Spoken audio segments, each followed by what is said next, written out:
یہ مرفوع ہو کر بھی الذی رہے گا، منصوب ہو کر بھی الذی رہے گا، اور جب یہ مجرور ہوگا نا تب بھی یہ الذی رہے گا، کیونکہ اس بیچارے کے پاس ایک ہی ڈریس ہے، یہ اپنے اعراب کو تبدیل نہیں کرتا۔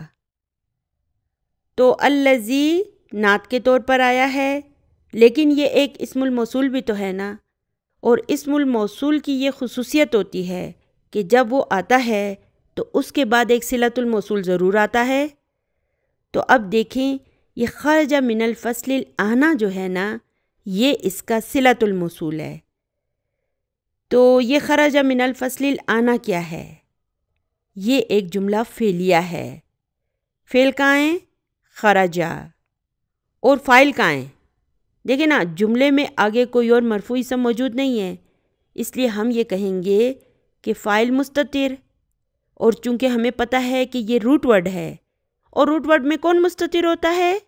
ہوا کی ضمیر مستتر ہوتی ہے، تو ہم کہیں گے کہ خرجہ فعل ہے اور فاعل مستتر و تقدیرہ ہوا، اور من الفصلی یہ جار مجرور ہے، اسے جار مجرور کہہ کے ایک سائڈ پہ کر دیں، اور الآن یہ ایک ظرف ہے۔ الآن کا کیا مطلب ہے؟ ابھی، ناؤ۔ تو الطالب الذی خرج من الفصل الآن من اندونیسیا، اب اس پورے جملے کا کیا مطلب ہے؟ یعنی کہ طالب علم جو ابھی کلاس روم سے نکلا ہے انڈونیشیا سے ہے، یعنی کہ اس کا تعلق انڈونیشیا سے ہے۔ جز نمبر 2 ہے الکتاب الذی علی المکتبی للمدرسی۔ تو چلیے ابھی مجھے بتائیے کہ اب میں بریکٹ کو کہاں سے شروع کروں؟ شروع کرنے کا تو آسان ہے، آپ کہیں گے الذی سے پہلے شروع کریں، لیکن اب مجھے بتائیے ختم کہاں پہ کروں؟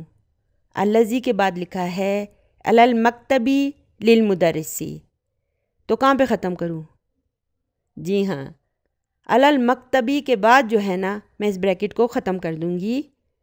چلیے اب ایک کام کرتے ہیں، اس الذی علی المکتبی کو جملے میں سے نکال لیتے ہیں اور جملے کو انالائز کر کے دیکھتے ہیں کہ کیا جملہ مکمل ہے۔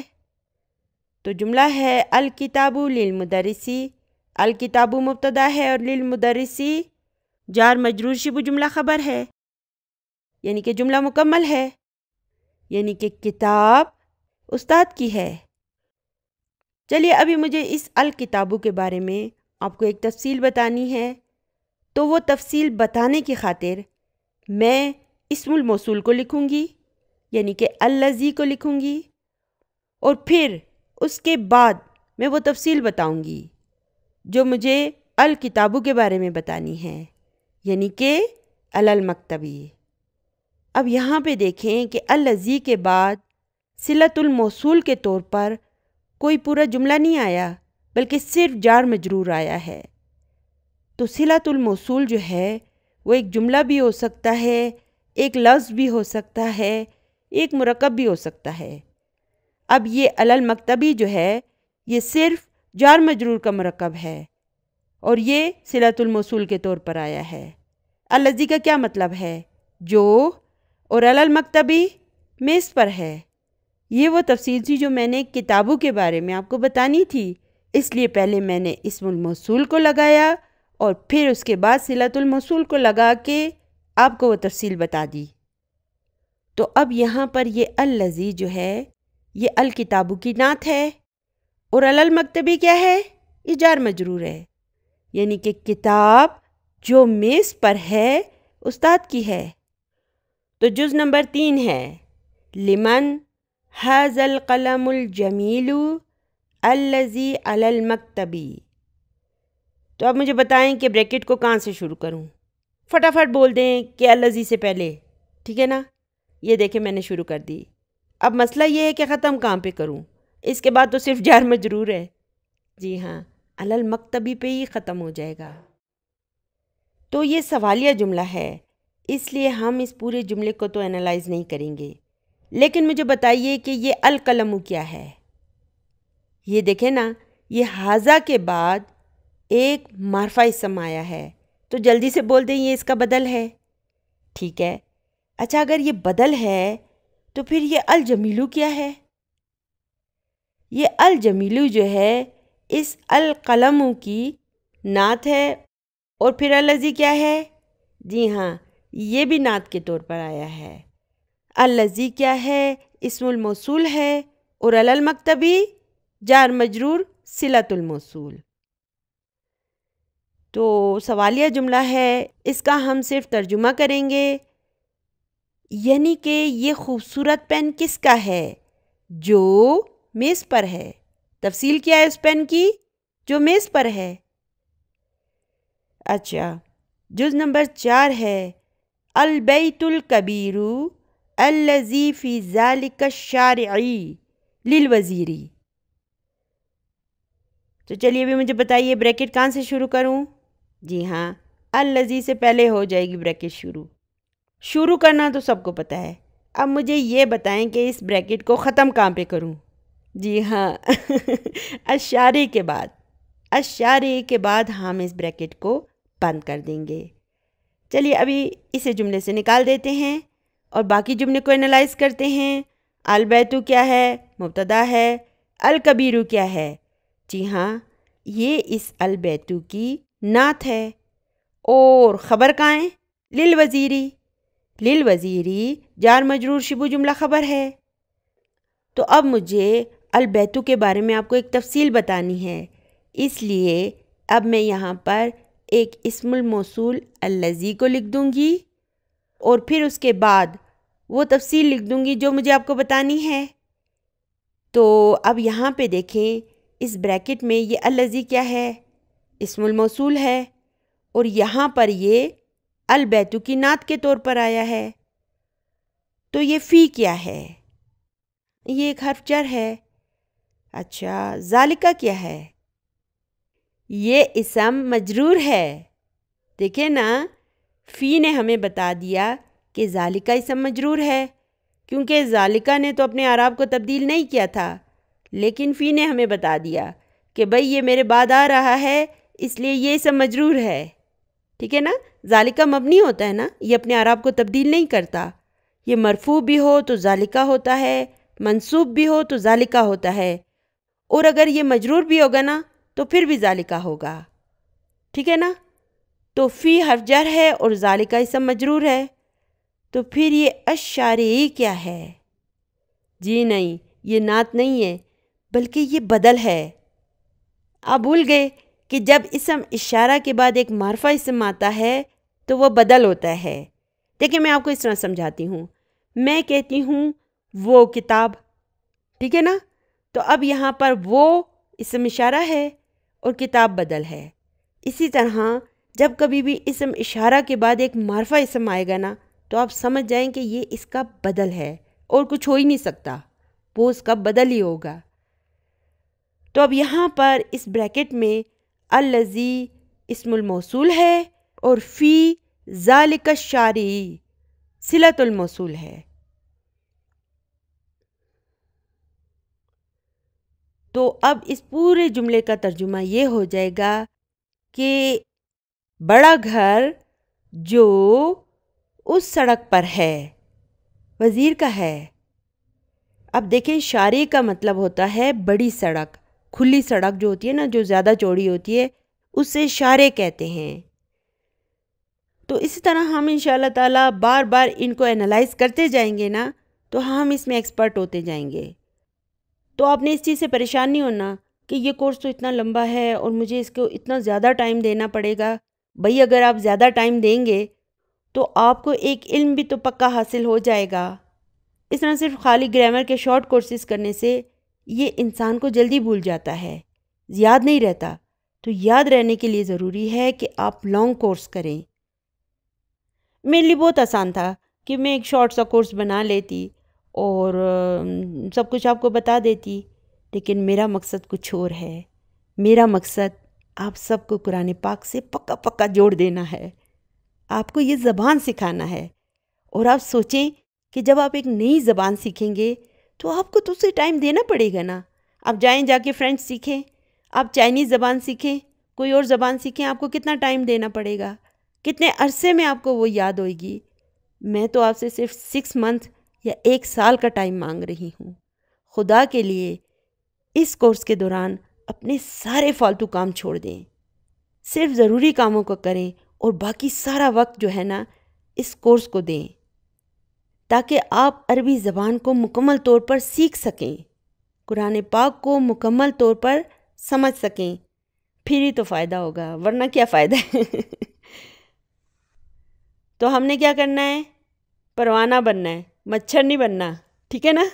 چلیے جز نمبر 5 پر چلتے ہیں۔ السریر الذی فی غرفۃ خالد مکسور۔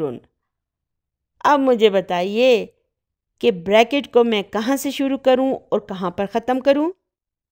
شروع تو آپ کو پتہ ہے کہ الذی سے ہوگا، لیکن اب مجھے بتائیں ختم کہاں پہ کرنا ہے؟ خالدین پر ہم نے اس بریکٹ کو بند کرنا ہے۔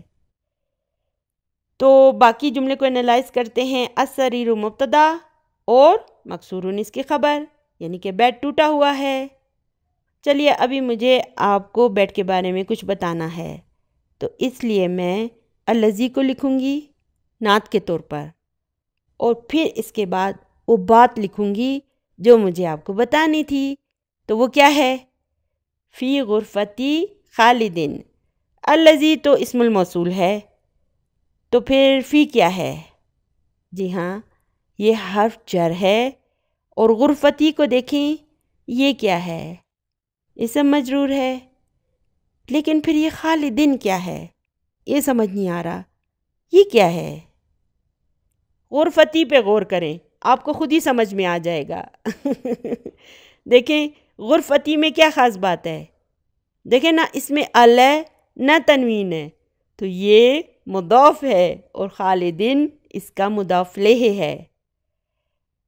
تو اگر میں یہاں پر خالدین کو صلۃ الموصول میں سے نکال دوں تو پھر یہ یوں ہو جائے گا فی الغرفتی، فی کے بعد غرفتی میں ال آ جائے گا۔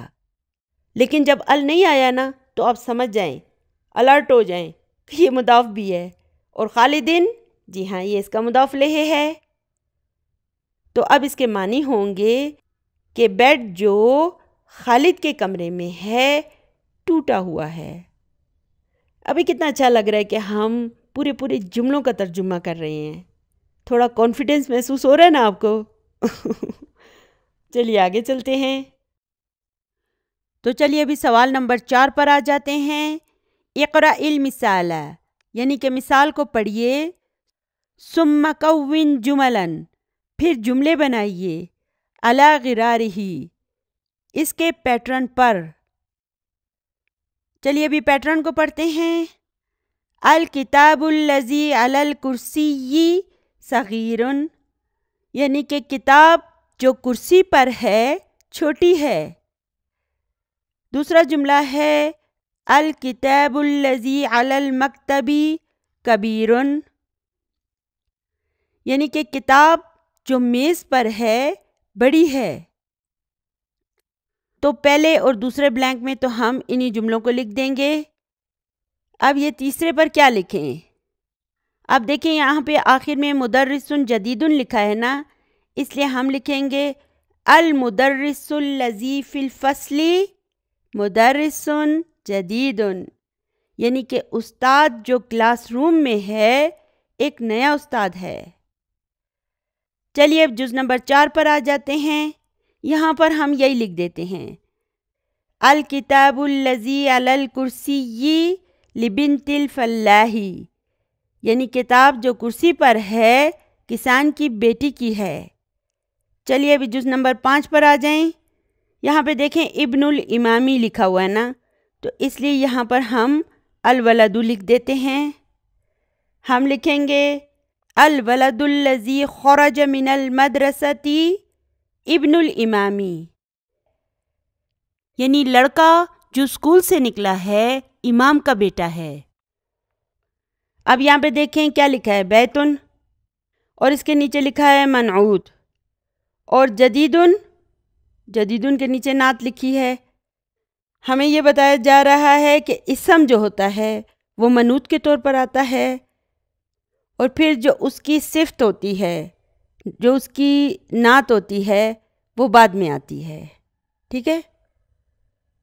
الحمدللہ یہ بھی ہمیں اچھی طرح یاد ہو گیا ہے۔ چلیے آگے چلتے ہیں۔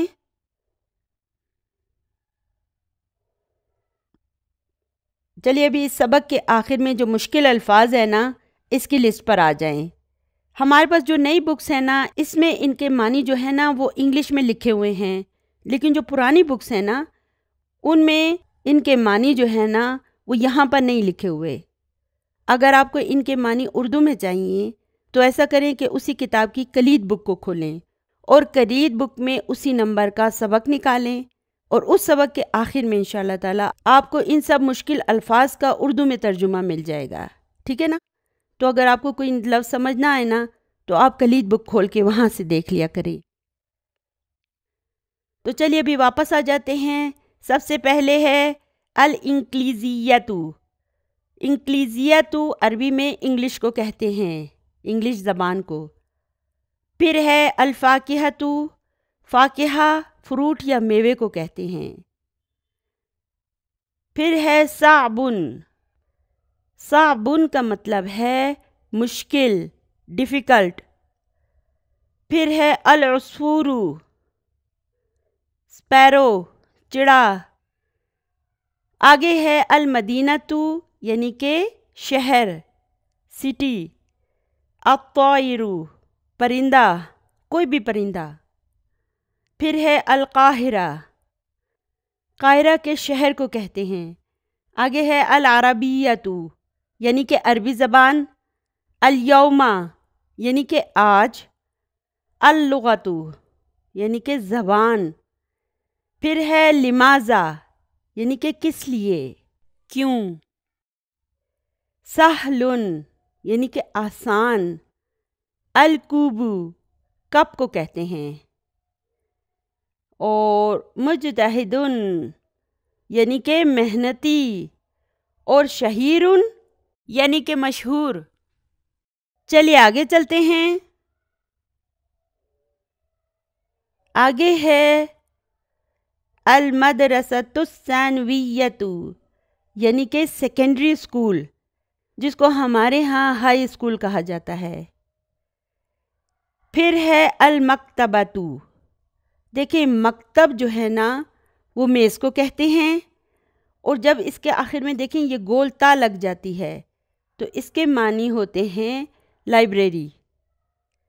المکتبۃ لائبریری کو کہتے ہیں، اور مکتبن کے معنی ہے میز، ٹیبل۔ پھر ہے الوزیر یعنی کہ منسٹر، الآن ابھی۔ پھر ہے حادن، حادن کا مطلب ہے شارپ، تیز۔ پھر ہے ہناکا، اچھا یہ یاد رکھیں کہ ہناکا جو ہے نا یہ پورا کا پورا ایک ظرف ہے، ہنا الگ اور کا الگ نہیں ہے۔ یہ کا جو ہے نا یہ ضمیر نہیں ہے بلکہ یہ اس ہناکا کا ہی حصہ ہے۔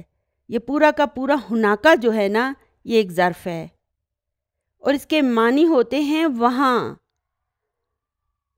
پھر ہے السوق، سوق مارکیٹ یا بازار کو کہتے ہیں۔ پھر ہے المستوصف، المستوصف کلینک یا چھوٹے سے شفا خانے کو کہتے ہیں۔ پھر ہے انڈونیسیا یعنی کہ انڈونیشیا، المروحۃ یعنی کہ پنکھا، الشارع یعنی کہ سڑک، بڑی سڑک۔ پھر ہے الکویت، کویت کا شہر جو ہے۔ تو اللہ کا شکر ہے کہ ابھی ہمارا یہ سبق مکمل ہو گیا ہے۔ الحمدللہ ابھی ہمارا یہ سبق بھی ختم ہو گیا ہے اور اس کی تمارین بھی ختم ہو گئی ہے۔ ابھی ہم اس سے اگلے سبق کو نہیں شروع کریں گے بلکہ اس کی جگہ ہم کچھ گرامر کے پوائنٹس ڈسکس کریں گے۔ عموماً اس طرح کے سارے کام جو ہے نا ہم ویڈیو کے شروع میں کرتے ہیں، لیکن آج ہم اسے ویڈیو کے اینڈ میں کریں گے۔ چلیے ابھی ایسا کرتے ہیں کہ تھوڑی دیر کے لیے نعت منوط کو چھٹی دے دیتے ہیں، ٹھیک ہے؟ تو چلیے ڈسکشن کو شروع کرنے سے پہلے ایک مرتبہ منفصل ضمائر کو دہرا لیتے ہیں۔ چلیے میرے ساتھ زور سے بولیں، ہوا، ہما، ہم، ہیا، ہما، ہننا، انتا انتما انتم، انتی انتما انتنا، انا نحنو۔ ایک مرتبہ پھر بولیں، ہوا ہما ہم، ہیا ہما ہننا، انتا انتما انتم، انتی انتما انتنا، انا نحنو۔ چلیے اسے ایک مرتبہ نظم کی صورت میں بھی پڑھ لیتے ہیں۔ ہوا ہما ہم، ہیا ہما ہننا، ہوا ہما ہم، ہیا ہما ہننا، انتا انتما انتم، انتا انتما انتم، انتی انتما انتنا، انتی انتما انتنا، انا نحنو، انا نحنو۔ دیکھیں اسے نظم کی صورت میں پڑھنے سے یہ آسانی سے یاد ہو جائے گا۔ یہی وجہ ہے کہ میں نے یہ طریقہ بھی آپ کے ساتھ شیئر کیا ہے۔ تو یہ جو ہم نے ابھی ضمائر پڑھے ہیں نا، یہ کون سے ضمائر ہیں؟ یہ منفصل ضمائر ہیں، اور ان کی خصوصیت یہ ہے کہ یہ مرفوع ضمائر ہوتے ہیں، یعنی کہ جملے میں جب کسی مرفوع اسم کی جگہ پر اس کی ضمیر کو لگانا ہوتا ہے نا، تو پھر انہیں جملے میں لایا جاتا ہے، اور یہی وجہ ہے کہ یہ اکثر مبتدا کی جگہ پر آتے ہیں۔ اور پھر ان کی دوسری خصوصیت یہ ہے کہ یہ جملے میں اکیلے آ سکتے ہیں، انہیں جملے میں آنے کے لیے کسی دوسرے لفظ کے ساتھ جڑنے کی ضرورت نہیں ہوتی۔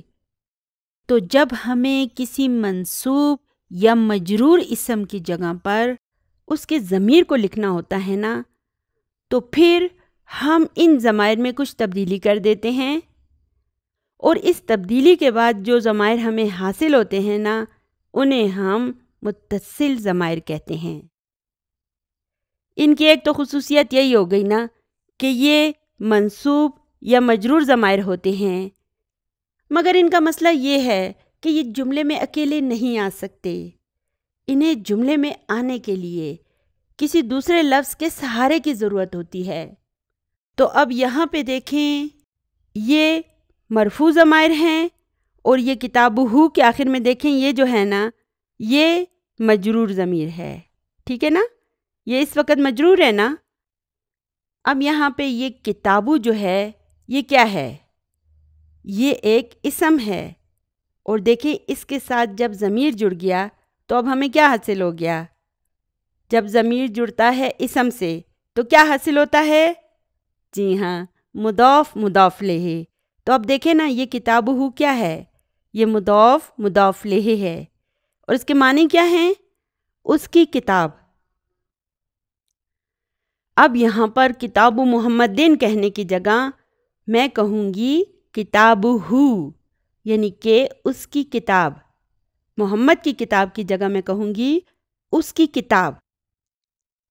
تو اب میں اس ہما کے سامنے لکھوں گی کتابو ہما، اور ہم کے سامنے کتابہم۔ اچھا، ہیا کے سامنے ہم کیا لکھیں گے؟ کتابہا۔ پھر آ گیا ہما، کتابو ہما۔ اس کے بعد ہے ہننا، یہاں پہ کیا آئے گا؟ کتابہننا۔ اب اس انتا کے سامنے میں لکھوں گی کتابکا، انتما کے سامنے میں لکھوں گی کتابکما، اور انتم کے سامنے کتابکم۔ پھر یہاں پہ انتی کے سامنے آئے گا کتابکی، انتما کے سامنے کتابکما، اور انتنا کے سامنے کتابکننا۔ اب مجھے کتابو کے ساتھ اس یا متکلم کو جوڑنا ہے، تو اب میں کیا لکھوں؟ کتابی۔ اب اس یا متکلم نے کیا کیا؟ اس نے کتابو کے اس دمہ کو کسرہ میں تبدیل کر دیا، اور یہ کیا بن گیا؟ کتابی۔ کتابو کا جو با تھا نا، اس کی دمہ جو ہے یہ کسرہ میں بدل گئی، اور یہ بن گیا کتابی، کیونکہ میں نے آپ کو بتایا تھا نا کہ یا متکلم کی یہ خصوصیت ہوتی ہے کہ وہ اپنے سے پہلے حرف کے اعراب کو کسرہ میں تبدیل کر دیتی ہے۔ یاد رکھیں کہ اگر یہ کتاب منصوب بھی ہوگا نا تب بھی یہ کتابی میں بدل جائے گا، تب بھی اس کے با پر کسرہ آ جائے گی یا متکلم کی وجہ سے نا۔ اور اگر یہ پہلے سے مجرور ہونا تو تب بھی یا متکلم کے آنے کے باوجود یہ مجرور ہی ہوگا، ٹھیک ہے نا؟ یعنی کہ کتابوں کے اس با پر کوئی بھی اعراب ہونا وہ کسرہ میں تبدیل ہو جائے گا، اور ظاہر کسرہ تو پھر کسرہ ہی رہے گا۔ پھر ہم جملے کو دیکھ کر یہ فیصلہ کریں گے کہ فلاں جملے میں یہ کتاب جو ہے یہ منصوب ہے، مجرور ہے یا مرفوع ہے۔ جملے کو دیکھ کر ہمیں پتہ چل جائے گا، کیونکہ یا متکلم تو اسے کتابی میں تبدیل کر دے گا۔ پھر ہم جملے کو دیکھ کر یہ فیصلہ کریں گے کہ یہاں پر یہ جو اسم کتاب ہے نا یہ کیا ہے، مرفوع ہے، منصوب ہے یا مجرور ہے، کیا ہے۔ اور اب اس نحنو کے سامنے میں کیا لکھوں گی؟ کتابنا۔ تو اب ہم نے یہاں پر کیا کیا؟ ہم نے یہ سب مضاف اور مضاف الیہ بنائے ہیں، ٹھیک ہے؟ ضمیر جب اسم کے ساتھ جڑ گیا نا تو پھر ہمیں مضاف اور مضاف الیہ حاصل ہو گیا۔ چلیے ابھی مجھے یہ بتائیے کہ جب ضمیر کو ہم کسی حرف جر کے ساتھ جوڑ دیتے ہیں تو پھر ہمیں کیا حاصل ہوتا ہے؟ تو پھر ہمیں جار مجرور حاصل ہوتا ہے نا؟ چلیے ابھی ایسا کرتے ہیں کہ متصل ضمائر کو من کے ساتھ جوڑ کر دیکھتے ہیں، تو یہ کیا ہو جائے گا؟ منہو، منہما، منہم، منہا، منہما، منہن، منکا، منکما، منکم، منکی، منکما، منکن، منی، مننا۔ چلیے ابھی ایسا کرتے ہیں کہ متصل ضمائر کو ظرف عندہ کے ساتھ جوڑ دیتے ہیں۔ آپ نے بھی اسے جوڑنا ہے، اچھا اونچی آواز میں۔ عندہ، عندہما، عندہم، عندہا، عندہما، عندہن، عندکا، عندکما، عندکم، عندکی، عندکما، عندکن، عندی، عندنا۔ اب دیکھیں یہ ہمارے لیے کتنا آسان ہو گیا۔ اگر ہم اسی طرح ان کو ترتیب سے ایک بار یاد کر لیں گے نا تو پھر ہم ان متصل ضمائر کو کسی بھی اسم کے ساتھ یا حرف جر کے ساتھ، کسی بھی لفظ کے ساتھ بہت آسانی کے ساتھ جوڑ سکیں گے۔ ان میں سے ایک گردان کو اگر ہم پکا یاد کر لینا تو باقی سب بھی ہمیں خود ہی یاد ہو جائیں گے۔ اب اس کے بعد یہاں پر کچھ تبدیلی آتی ہے، تو آج میں آپ کے ساتھ اسی تبدیلی کو ڈسکس کروں گی۔ چلیے اب اس تبدیلی کو سمجھنے کی کوشش کرتے ہیں کہ اس کی وجہ کیا ہے اور وہ تبدیلی کون سی ہے۔ چلیے اب میں یہاں پر لکھتی ہوں الہ۔ اچھا اس الہ کو غور سے دیکھیں، اس کے آخر میں یہ کیا ہے؟ یہ یا ہے نا، لیکن میں تو اسے یا نہیں پڑھ رہی، میں تو اسے الف پڑھ رہی ہوں۔ میں کہتی ہوں الہ، میں نے الہی تو نہیں کہا، الہ کہا۔ تو در حقیقت یہ یا ہے، لیکن ہم جب اسے الہ کی صورت میں لکھتے ہیں تو ہم اس یا کو الف پڑھتے ہیں اور ہم کہتے ہیں الہ۔ ہم اس یا کے نیچے نقطے نہیں لگاتے۔ اسی طرح ہم لکھتے ہیں علی۔ اب یہاں پہ بھی دیکھیں کہ میں نے اس کے یا کو الف پڑھا ہے، اعلی کہا ہے، علی نہیں کہا، اور اس یا کے نیچے میں نے نقطے بھی نہیں لگائے۔ ہم جب الا اور الا لکھتے ہیں نا تو ہم اس کے یا کے نیچے نقطے نہیں لگاتے اور اس یا کو ہم الف پڑھتے ہیں۔ تو جب ہم اس الا کے ساتھ کسی ضمیر کو جوڑ دیتے ہیں تو پھر یہ جو یا ہے نا یہ واپس ظاہر ہو جاتی ہے، چھپی ہوئی تھی نا، ہم اسے الا پڑھ رہے تھے اور ہم نے اس کے نیچے نقطے بھی نہیں لگائے تھے، لیکن اب اس الا کے آخر میں جب میں ہو کی ضمیر کو جوڑوں گی تو یہ یا جو ہے نا ظاہر ہو جائے گی، ٹھیک ہے؟ اور یہ کیا بن جائے گا؟ یہ بن جائے گا الیہ۔ کیا بن گیا؟ الیہ۔ یہ ہو ہی میں کیسے بدل گیا؟ نہیں، مجرور ہونے کی وجہ سے نہیں ہوا۔ دیکھیں نا، جب میں کہتی ہوں من ہو تو یہاں پر بھی تو یہ مجرور ہے، میں من ہی تو نہیں کہتی، من ہو کہتی ہوں، تو یہاں پر بھی تو یہ مجرور ہے، تو پھر الیہ ہونے کی صورت میں اس کے نیچے کسرہ کیسے آ گئی؟ جبکہ ضمائر تو سارے مبنی ہوتے ہیں، وہ مرفوع، منصوب یا مجرور ہونے کی صورت میں اپنے اعراب کو بالکل تبدیل نہیں کرتے، لیکن پھر یہاں پہ میں نے الیہ کیوں لکھ دیا؟ چلیے ابھی آپ الیہ کے ساتھ اس ہو کی ضمیر کو بول کے بتائیں، الیہ، الیہ۔ اس طرح الیہ بولنے سے ہمیں نہ صرف اپنے چہرے کے مسلز کا زیادہ استعمال کرنا پڑتا ہے بلکہ اس کے ساتھ ساتھ آواز بھی کچھ نامناسب سی لگتی ہے۔ تو پھر ہم ایسا کریں گے کہ گفتگو میں روانی اور خوبصورتی لانے کی خاطر اس ہو کو ہی میں تبدیل کر دیں گے، تو پھر یہ کیا بن جائے گا؟ الیہ، الیہ۔ اب بھی دیکھیں یہ دراصل الیہ ہے اور یہ ہو کی ضمیر مبنی ہوتی ہے، یہ اپنے آخر کے اعراب کو تبدیل نہیں کرتی، مگر ہم نے اس ہو کو ہی میں اس لیے تبدیل کر دیا ہے کہ اس طرح اسے بولنے میں آسانی ہوگی اور اس کی آواز جو ہے نا وہ کانوں کو بھی اچھی لگے گی۔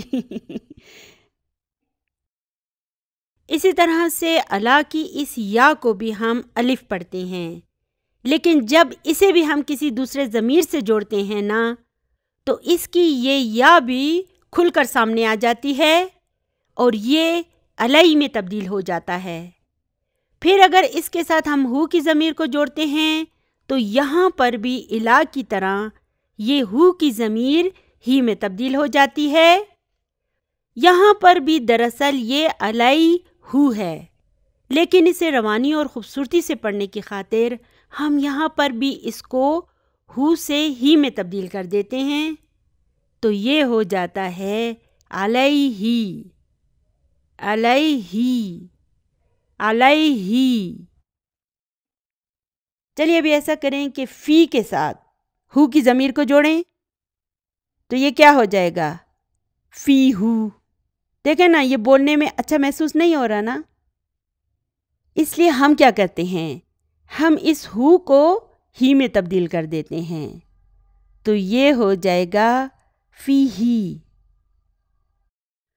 تو در حقیقت یہاں پر بھی یہ فی ہو ہے، لیکن ہم نے اپنی اسپیچ میں روانی لانے کی خاطر، خوبصورتی لانے کی خاطر اسے ہی میں تبدیل کر دیا اور یہ ہو گیا فی ہی۔ یاد رکھیں کہ اس کا گرامر سے کوئی تعلق نہیں ہے، اس کا اسے روانی سے بولنے سے تعلق ہے۔ تو اب آپ یہاں پر دیکھیں کہ جو غیر معمولی تبدیلی کی گئی ہے نا اسے میں نے سرخ رنگ سے لکھا ہے، جیسے کہ الا اور الا کے اس یا پر نقطے نہیں ہوتے نا، اور اس صورت میں ہم ان کی اس یا کو الف پڑھتے ہیں، تو جب ان کے ساتھ کوئی متصل ضمیر جڑ جاتا ہے تو یہ یا کھل کر سامنے آ جاتی ہے، پھر ہمیں یہ تبدیلی کرنی پڑتی ہے کہ پھر ہم اس کے نیچے یہ نقطے لگا دیتے ہیں، جو کہ اس بات کی علامت ہوتے ہیں کہ اب انہیں یا پڑھا جائے گا، اب انہیں الف نہیں پڑھا جائے گا، یا پڑھا جائے گا۔ یہی وجہ ہے کہ میں نے ان نقطوں کو سرخ رنگ سے لکھا ہے تاکہ آپ کو پتہ چل جائے کہ یہ تبدیلی ہوئی ہے۔ اور دوسری تبدیلی یہ کرنی ہوتی ہے کہ ہم ہو کی ضمیر کو ہی میں تبدیل کر دیتے ہیں، اس لیے میں نے اس کو بھی سرخ رنگ سے لکھ دیا ہے، جبکہ فی ہی کی صورت میں ہم نے یا کو فی کی صورت میں بھی یا ہی پڑھا تھا اور فی ہی کی صورت میں بھی اسے ہم یا ہی پڑھتے ہیں۔ اور یہاں پہ دیکھیں فی کے نیچے بھی ہم یہ دو نقطے لگاتے ہیں اور فی ہی کی صورت میں بھی یہ دو نقطے لگائے جاتے ہیں، اس لیے میں نے ان نقطوں کو یہاں پر سرخ رنگ نہیں دیا ہے تاکہ آپ کو پتہ چل جائے کہ یہاں کوئی تبدیلی نہیں ہوئی ہے، تبدیلی صرف الیہ اور علیہ میں ہوئی ہے، وہاں پہ یہ یا اپنے نقطوں کو ظاہر کرتی ہے۔ اور دوسری بات یہ ہے کہ فی ہی میں بھی ہو کی ضمیر ہی میں تبدیل ہو گئی ہے، اس لیے اس کے نیچے جو یہ کسرہ ہے نا، اسے بھی میں نے سرخ رنگ سے لکھا ہے۔ تو اب جب آپ اسے دیکھیں گے تو آپ آسانی سے پہچان جائیں گے کہ جو نقطے اور اعراب سرخ رنگ سے لکھے ہوئے ہیں نا، یہاں پر تبدیلی ہوئی ہے، باقی جگہوں پر تبدیلی نہیں ہوئی۔ یہ جو میں نے ریڈ کلر سے لکھا ہے نا، ان میں تبدیلی ہوئی ہے، ٹھیک ہے نا۔ عربی زبان میں کچھ تبدیلیاں ہمیں گرامر کی وجہ سے کرنی پڑتی ہیں اور اعراب کی کچھ تبدیلیاں زبان میں روانی لانے کی خاطر بھی کرنی پڑتی ہیں، ٹھیک ہے نا۔ تو اس سب کا اصول کیا ہے؟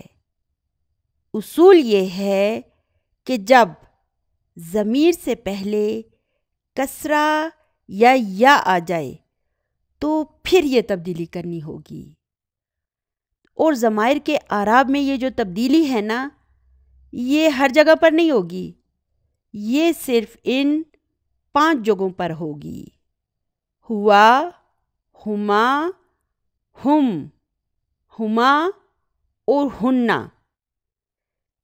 یہ تبدیلی جو ہے نا ان 5 ضمائر کے سامنے ہوگی، باقی سب جگہوں پر نہیں ہوگی۔ اور اس کی وجہ کیا ہوتی ہے؟ اس کی وجہ یہ ہوتی ہے کہ ان ضمائر سے پہلے یہ یا کسرہ آ جائے، یعنی یا ساکن یا کسرہ آ جائے، تو پھر ہمیں ان 5 ضمائر کے سامنے تبدیلی لانی ہوگی، ٹھیک ہے نا۔ تبدیلی آ گئی۔ چلیے بھی ایسا کرتے ہیں کہ ان سب سے پہلے فی لکھ دیتے ہیں، تو اس فی لکھنے کے بعد یہ کیا ہو جائے گا؟ فی کتابی ہی، جی ہاں، چلیے ایسا کریں کہ آپ فی کتابی ہو بولیں، فی کتابی ہو، فی کتابی ہو۔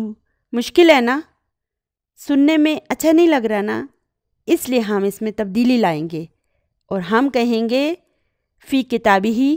کتنا آسان ہو گیا، کتنا خوبصورتی آ گئی ہے اس میں، ہے نا، روانی آ گئی ہے۔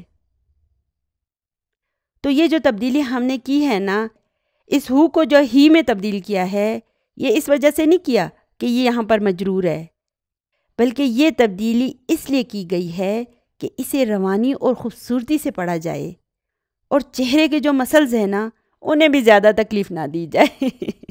اس وجہ سے یہ کی جاتی ہے۔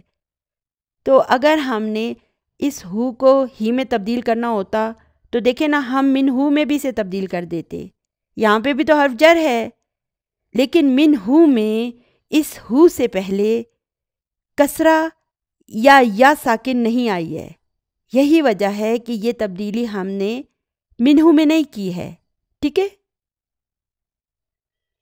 تو یہ بن جائے گا فی کتابی ہی، فی حرف جر ہے، کتابی اسم مجرور ہے، وہوا مضاف اور ہی مضاف الیہ۔ چلیے ابھی میں کتابو ہما کے سامنے فی لکھ دیتی ہوں، تو یہ کیا بن جائے گا؟ فی کتابی ہما، ہما ہما میں تبدیل ہو جائے گا. اور پھر کتابہم کے سامنے اگر میں فی لکھ دوں تو یہ ہو جائے گا فی کتابی ہم. ہم میں بدل گیا. اچھا، اب یہ جو کتابہا جو ہے نا، اس کے سامنے اگر میں فی لکھوں گی تو اس میں تبدیلی نہیں آئے گی. یہ جو ہے نا، یہ فی کتابی ہا بن جائے گا، یہاں تبدیلی نہیں آئے گی. اب پھر کتابہما آ گیا تو اب کیا کروں؟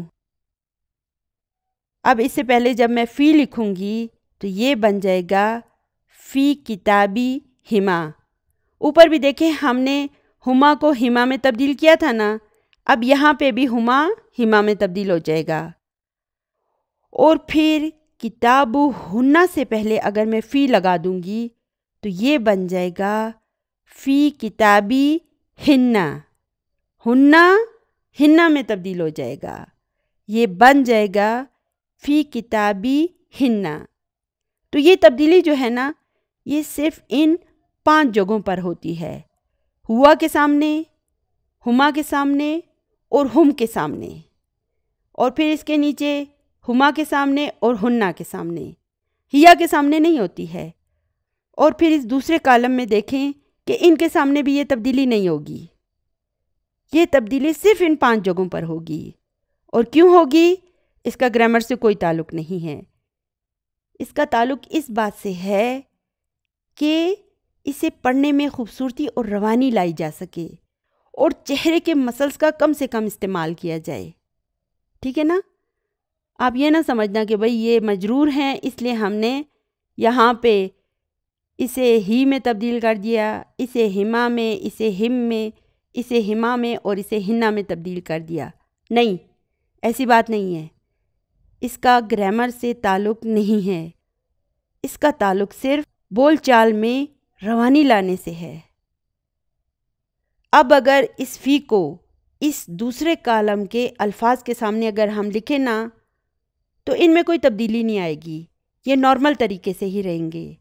یہ ہو جائے گا فی کتابی کا، فی کتابی کما، فی کتابی کم، فی کتابی کی، فی کتابی کما، فی کتابی کننا، فی کتابی، فی کتابی نا. تو ادھر کوئی تبدیلی نہیں آئے گی، ادھر یہ بالکل نارمل رہیں گے.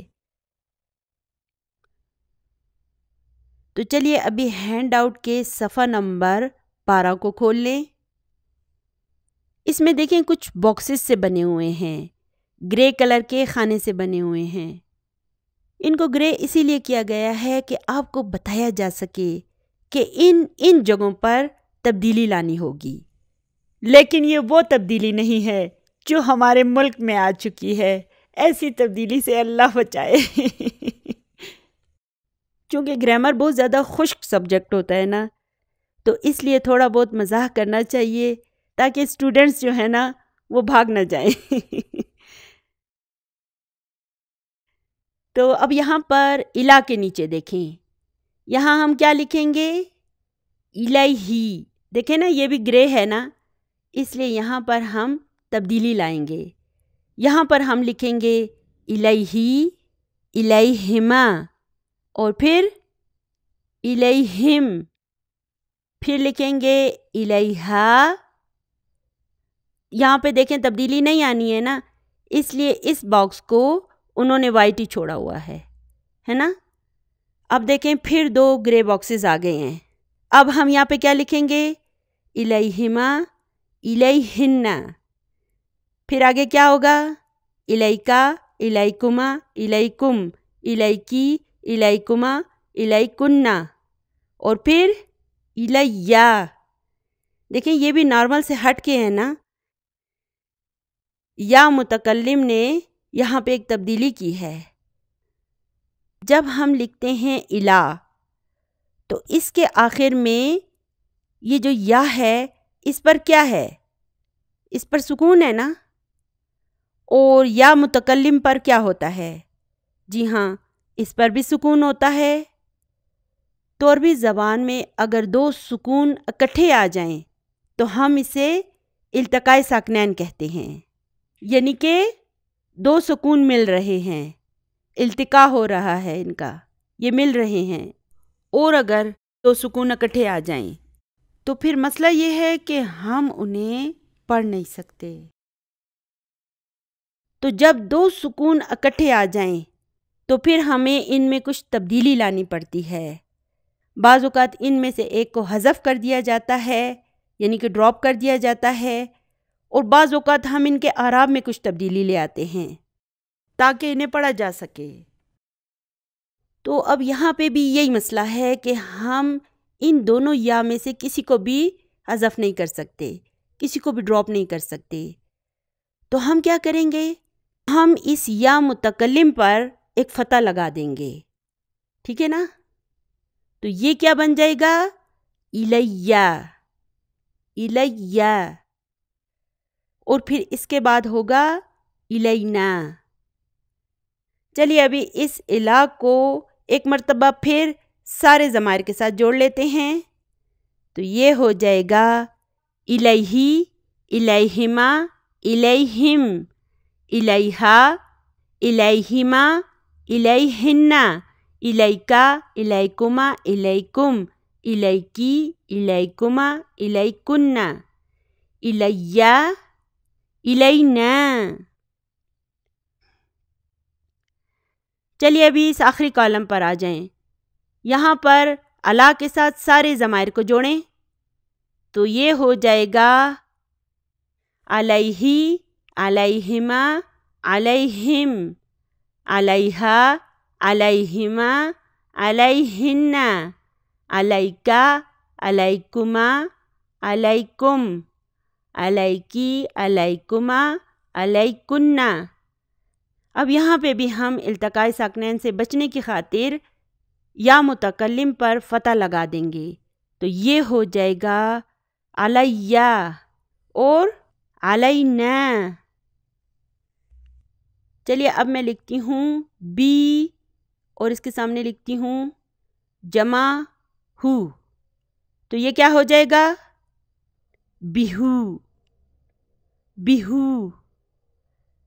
کتنا برا لگ رہا ہے، بیہو بولنا بہت برا محسوس ہو رہا ہے، اس لیے ہم اسے بیہی میں تبدیل کر دیں گے۔ اور پھر یہ بیہی کیا ہوگا؟ جی ہاں، یہ جار مجرور ہے۔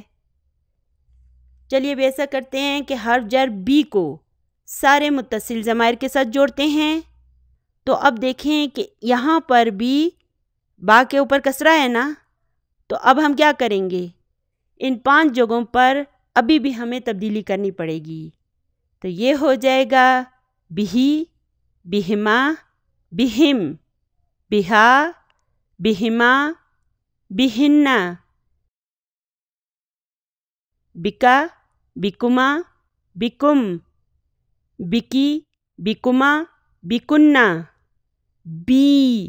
جی ہاں، یہاں تبدیلی نہیں ہوگی، یہاں پر التقاء ساکنین نہیں ہے نا، تو یہاں پر بالکل نارمل طریقے سے یہ ہوگا بی اور بنا۔ تو یہ بی کیا ہے؟ جی ہاں، یہ بھی جار مجرور ہے۔ دیکھیں یہ بی جو ہے نا، یہ 2 الفاظ پر مشتمل ہے، ایک حرف جر ہے اور دوسرا اسم مجرور ہے۔ اسی طرح اگر ہم اسموں کے سامنے ہو کی ضمیر لکھتے ہیں تو یہ کیا بن جائے گا؟ اسمہو، اسمہا، اسمکا، اسمکی، اسمی۔ تو یہ سب کیا ہیں؟ جی ہاں، یہ سب مضاف مضاف الیہ ہیں۔ تو یاد ہے نا ہم نے کیا پڑھا تھا کہ جب ضمیر کسی اسم کے ساتھ جڑ جاتا ہے تو ہمیں مضاف مضاف الیہ حاصل ہوتا ہے۔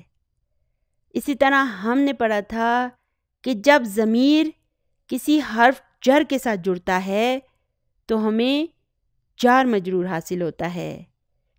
اسی طرح ضمیر جب کسی ظرف سے جڑے گا تو ہمیں ظرف اور مضاف الیہ حاصل ہوگا۔ تو دیکھیں یہ سب جو ہم نے ابھی پڑھا ہے نا، یہ سب انشاءاللہ تعالی ہمارے سبق نمبر 10 میں بھی آئے گا۔ یہی وجہ ہے کہ میں نے آپ کو اس کی ابھی پریکٹس کرا دی ہے۔ تو آج کا ہمارا سبق بس یہیں تک تھا۔ دعاؤں میں یاد رکھیے گا۔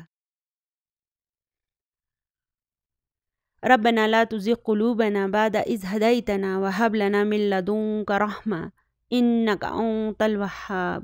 سبحان ربك رب العزة عما يصفون وسلام على المرسلين والحمد لله رب العالمين۔ جزاكم الله خيرا كثيرا۔ السلام علیکم ورحمۃ اللہ وبرکاتہ۔